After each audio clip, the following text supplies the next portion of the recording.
মুহাম্মদুর রাসূলুল্লাহ সাল্লাল্লাহু আলাইহি ওয়াসাল্লাম নবুয়তির 23 বৎসর জিন্দিগি শেষ।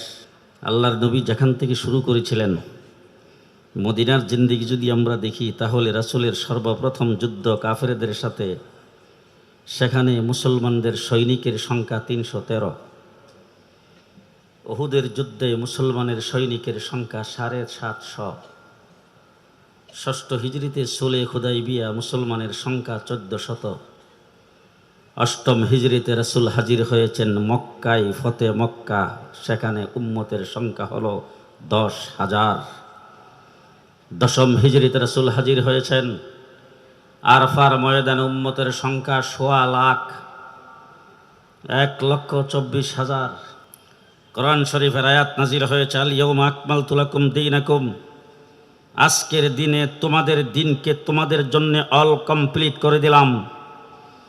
ব্যাখ্যা বিশ্লেষণে মুহাদ্দিসিনগণ মুফাসসিরিনগণ লিখেছেন, আল্লাহ হলেন রব্বুল আলামিন, আমার নবী মুহাম্মদুর রাসূলুল্লাহ সাল্লাল্লাহু আলাইহি সাল্লাম হলেন রাহমাতুল লিল আলামিন। আল্লাহ পাক তার প্রতিনিধি নবী পৃথিবীতে প্রেরণ করেছেন 1,24,000। রব্বুল আলামিনের প্রতিনিধি নবীর সংখ্যা 1,24,000। রাহমাতুল লিল আলামিনের প্রতিনিধি সাহাবীর সংখ্যা 1,24,000। আল্লাহ বলেন আল ইয়াউমা আকমালতু লাকুম, আজকে 24,000 আপনার প্রতিনিধি সাহাবায়ে কেরামের সামনে এই দিনকে কিয়ামত পর্যন্ত সময়ের জন্য দিন কমপ্লিট। হুজুর আকরাম সাল্লাল্লাহু আলাইহি সাল্লাম সাহাবায়ে কেরামের সামনে আসলেন, আয়েশা সাহাবায়ে কেরামের সামনে ঘোষণা করলেন আল ইয়াউমা আকমালতু লাকুম দীনাকুম, আজকের দিনে তোমাদের জন্য তোমাদের দিনকে অল কমপ্লিট করে দেওয়া হয়েছে। সাহাবায়ে কেরাম খুশিতে বাগবাগ, একজন আরেকজনের সঙ্গে কোলাকুলি করতে শুরু করেছেন। এমন সময় আল্লাহর নবী ডাক দিয়ে বলেন, ও সাহাবীরা শোনো, কমপ্লিট দিন আমি তোমাদের কাছে পৌঁছেছি। সমস্ত সাহাবী সাক্ষী দিয়েছেন, হ্যাঁ কমপ্লিট দিন পৌঁছেছেন।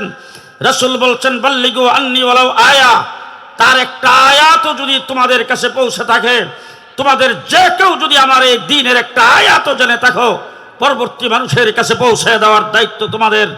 ফালিয়ুবাল্লিগু শাহিদু মিনকুমুল গায়বা, আজকে যারা এখানে উপস্থিত আছেন, যারা উপস্থিত নাই, এই দিন প্রচার করা, পৌঁছে দেওয়ার দায়িত্ব তোমাদের হাতে অর্পণ করলাম। 1.25 লক্ষ সাহাবী গোটা পৃথিবীতে ছড়িয়ে পড়েছেন দিন প্রচারের জন্য। আমার বন্ধুগণ, কোরআন আল্লাহ নাযিল করেছেন মুখস্থ, রাসূল ব্যাখ্যা বিশ্লেষণ করেছেন মুখস্থ, সাহাবায়ে কেরাম হাদিস শুনেছেন মুখস্থ, প্রচার শুরু করেছেন মুখস্থ। আল্লাহ রাব্বুল আলামিন সিদ্ধান্ত গ্রহণ করেছেন মুখস্থ দিন থাকলে চলবে না। তার কারণ হলো রাসূল হলেন দ্বীনের মাপকাঠি। সেই মাপকাঠি দেখেন সাহাবায়ে কেরাম, তারা হলেন দ্বীন ইসলামের মাপকাঠি। সেই মাপকাঠি মানুষের সামনে প্রচার করতে হলে আল্লাহর নবীকে সাহাবায়ে কেরাম দেখেছেন, দেখে আমল করেছেন।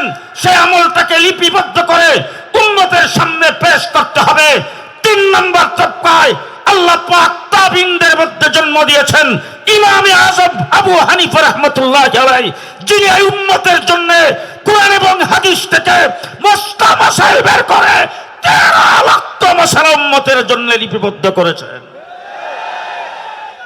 আজকে বসেন, খতিবে আজমকে বসায় রেখে কথা বলার কোনো প্রকার হক আমার নাই, কিন্তু তারপরও যেটা দিতে চাই, মুহাম্মদুর রাসূলুল্লাহ সাল্লাল্লাহু আলাইহি ওয়াসাল্লাম দ্বীন প্রচার করার জন্য, আপনারা আমার সাথে একটু বলবেন, দ্বীন প্রচার করার জন্য কাকে দিয়েছেন? দ্বীন প্রচারের দায়িত্ব কাকে দিয়েছেন? বলেন, সাহাবায়ে কেরামকে দিয়েছেন, ঠিক না ঠিক? দ্বীন প্রচার করেছেন সাহাবায়ে কেরাম। এবার দ্বীন যখন লিখিত হওয়ার সময় আসছে, আল্লাহ পাক সিস্টেমটাকে কায়েম করেছেন। হযরত আলী রাদিয়াল্লাহু তাআলা আনহু সম্পর্কে রাসূল সাল্লাল্লাহু আলাইহি ওয়াসাল্লাম বলেছেন, আনা মদিনাতুল ইলমি আলিয়ু বাবুহা, আমি হইলাম এলেমের শহর, আলী হইল সেই এলেমের দরজা। এবার আমি জিজ্ঞেস করতে চাই, আলী যদি এলেমের ঘর হয়, আর হযরত আলী যদি দরজা হয়, আর এলেম যদি একটা ঘরের নাম হয়, একটা বিল্ডিংয়ের নাম হয়, একটা শহরের নাম হয়, তাহলে আমি জিজ্ঞেস করতে চাই, বিল্ডিং কোথাও তৈরি করলে, কোথাও যদি কোনো ইমারত তৈরি করে, এটার দরজাটা কি আগে বানায় না পরে? সর্বপ্রথম তার কি হয়? ফাউন্ডেশন, ফাউন্ডেশনের পরে হইল গাঁথনি, গাঁথনির পরে ছাদ, ছাদের পরে দরজা। জি হুজুর আকরাম সাল্লাল্লাহু আলাইহি সাল্লাম বলেছেন, আল্লাহ তাবারক ওয়া তাআলা উতীতু উলুমুল আউয়ালিন ওয়াল আখিরিন, আউয়াল এবং আখিরের ইলম দিয়ে আল্লাহ পাক আমাকে পৃথিবীতে প্রেরণ করেছেন। রাসূল বলেছেন, ইন্নামা বুইসতু মুআল্লিমা, আল্লাহ পাক আমাকে সৃষ্টি জগতের মুআল্লিম বানায় পাঠাইছেন। সেই মুআল্লিম বলছেন, আমি হইলাম ইলমের ঘর, ইলমের শহর, আলী হইল সে ইলমের দরজা। তাইলে দরজা যদি হইতে হয় নিশ্চয়ই আগে ফাউন্ডেশন আছে। হযরতে আবু বকর সিদ্দিক হলেন এই দ্বীনি ইলমের ফাউন্ডেশন। তারপরে আসেন সেই দ্বীনি ইলমের সব দেওয়াল হলেন গাত্রী হলেন হযরত ওমর ইবনুল খাত্তাব। দ্বীনি ইলমের সাদ হলেন হযরত উসমান। আমার হযরত আলী রাদিয়াল্লাহু তাআলা আনহু তিনি হলেন দরজা। হযরত আবু বকর সিদ্দিক আল্লাহর নবীর পরে খলিফাতুল মুসলিমিন হয়েছেন, রাষ্ট্র পরিচালনা করেছেন মদিনায়, তিনি ইমামতি করেছেন মদিনায়, সৈন্য প্রেরণ করেছেন মদিনার থেকে, ইন্তেকাল করেছেন মদিনায়, দাফন করা হয়েছে রওজাতুম মিন রিয়াজিল জান্নাহ, রাসূলের পাশে মদিনায়। 2 নম্বরে হযরত ওমর হলেন দেওয়াল, তিনিও রাষ্ট্র পরিচালনা করেছেন মদিনায়, সৈন্য প্রেরণ করেছেন মদিনায়, ইমামতি করেছেন রাসূলের মুসাল্লায় মদিনায়, শাহাদাত বরণ করেছেন রাসূলের মেহরাবে মদিনায়, দাফন করা হয়েছে রওজাতুম মিন রিয়াজিল জান্নাহ রাসূলের পাশে মদিনায়। 3 নম্বর হযরতে উসমান ইবনে আফফান, তিনি হলেন দ্বীনের ইলমের সাদ, সেই সাদ তিনিও রাষ্ট্র পরিচালনা করেছেন মদিনায়, ইমামতি করেছেন মদিনায়, তিনিও শাহাদাত বরণ করেছেন মদিনায়, দাফন করা হয়েছে জান্নাতুল বাকিতে মদিনায়। 4 নম্বর আলী ও বাবুহা, আলী রাষ্ট্রপতি হয়ে খলিফাতুল মুসলিমিন হয়ে দরজা যায় খুলছে কুফায়। আলী রাদিয়াল্লাহু তাআলা আনহু কুফাতে মাদ্রাসা কায়েম করেছেন, ইমামতি করেছেন কুফায়, রাষ্ট্র পরিচালনা করেছেন কুফায়। আলীকে দাফন করা হয়েছে কুফায়। ইমামে আজম আবু হানিফা জন্মগ্রহণ করেছেন কুফায়। আলীর দরজা দিয়ে ইলম বের হয়েছে। ইমামে আজম আবু হানিফা সেই ইলম গ্রহণ করে এই উম্মতের জন্য কুরআন এবং হাদিস থেকে 13 লক্ষ মাসালা বের করে এই উম্মতের জন্য লিপিবদ্ধ করে দিয়েছেন। আমার বন্ধুগণ, শেষ কথা সংক্ষেপ, দেশটা ইংরেজের দখলে ছিল। ইংরেজ থেকে এই দেশ আজাদ করে আমার কাসেম নানুতুবির জন্ম না হলে দেশ আজাদ হতো না। আমার মাহমুদুল হাসান দেওবন্দির জন্ম না হলে দেশ হতো না। তারেক সাহেব প্রধানমন্ত্রী হতে পারতেন না। আজকে পরিষ্কার ভাষায় বলতে চাই, যারা ইসলামী মূল্যবোধের নাম দিয়ে ক্ষমতা গ্রহণ করেন, যারা মাথায় পুট্টি বেঁধে হাতে তাসবিহ নিয়ে শপথ বাক্য পাঠ করেন, জেনে রাখেন উলামায়ে দেওবন্দের আন্দোলন না হলে দেশ স্বাধীন হতো না, আপনারাও ক্ষমতায় যাইতে পারতেন না। দেশের স্বাধীনতার মূলে আমরা উলামায়ে দেওবন্দ দেশ স্বাধীন আন্দোলন করেছেন। পাশাপাশি মানুষের আকীদাকে সংশোধন করার জন্য মানুষের নামাজ, মানুষের দাঁড়ানো, মানুষের রুকু, মানুষের উজু, মানুষের গুজল, মানুষের 3.5 হাত বডি নবীর সুন্নাত দিয়ে সাজাইবার জন্য চেষ্টা করেছেন উলামায়ে দেওবন্দ। বাতিল যেই দিক থেকে আসছে সেই দিক থেকে বাতিল আসার জন্য বাধা দিয়েছেন উলামায়ে দেওবন্দ। আমরা কাউকে ছেড়ে দেয় নাই। মির্জা গোলাম আহমদ কাদিয়ানী আসছে, মোকাবেলা করছে উলামায়ে দেওবন্দ। মওদুদি আসছে, সাহাবায়ে কেরামের সমালোচনা করে মোকাবেলা করেছে উলামায়ে দেওবন্দ। ঘরের ভিতরের সূত্র হোক, বাহিরের সূত্র হোক, আপন হোক, পর হোক, আকীদা বিরোধী কথা বললে কাউকে ছেড়ে দেয় নাই, যার ফলে মাওলানা সাহেবকেও সারি নাই। আজকে পরিষ্কার ভাষায় বলতে চাই, ঢাকা শহরে মসজিদের সংখ্যা কত? মসজিদের সংখ্যা কত? 2.5 লক্ষ মসজিদগুলোতে ইমামতি যারা করে তারা উলামায়ে দেওবন্দ, যারা খুতবা দেয় তারা উলামায়ে দেওবন্দ। প্রতি রাত্রে হাজার নয়, কোন রাত্রে লক্ষ লক্ষ মানুষের সামনে কথা বলি।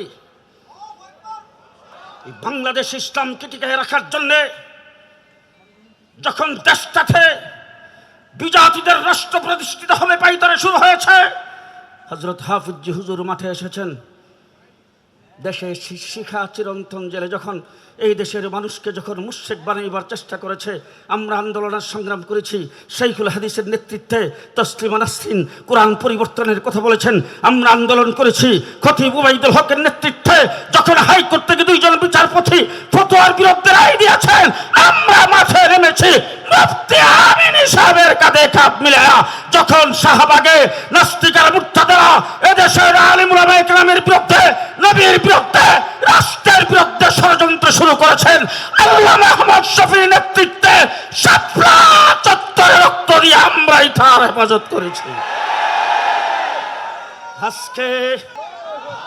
আজকে সিরাতুন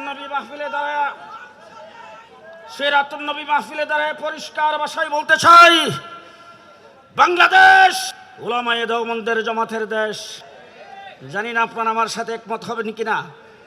আমাদের পরিচয় হলো আহলে সুন্নাতুল জামাত, হানাফি দেওবন্দি। পরিষ্কার ভাষায় বলছি, আজকে যারা জুলাই অভ্যুত্থান নিয়ে বড় বড় কথা বলো, আজকে যারা অভ্যুত্থানের কথা বলো, শাপলা চত্বরের রক্ত না হলে ২৪-এর অভ্যুত্থান হতো না। এই দেশের আলেম উলামায়ে কেরাম রাস্তায় যদি না নামতেন, ২৪-এর গণ অভ্যুত্থান ঘটানো যেত না। পেশিবাদের বিরুদ্ধে রক্ত আমরা দিয়েছি, জেল জুলুম নির্যাতন আমরা ভোগ করেছি, যার ফলে বর্তমান সরকার ক্ষমতায় গিয়েছে। সরকারের প্রতি সহযোগিতা, তার প্রতি আমাদের হাতের ছায়া, তার প্রতি আন্তরিকতা আছে, কিন্তু বাংলাদেশে মন্ত্রী পরিষদে দিনই কোন দায়িত্বে কোন আকীদা বিবর্জিত ব্যক্তিকে বসায় দিলে এদেশের মুসলমান মেনে নেবে না, মেনে নেবে না, মেনে নেবে না। নাসরুম মিনাল্লাহ, ফাতহুন করিব, ওয়া বাশশিরিল মুমিনিন। আসসালামু আলাইকুম।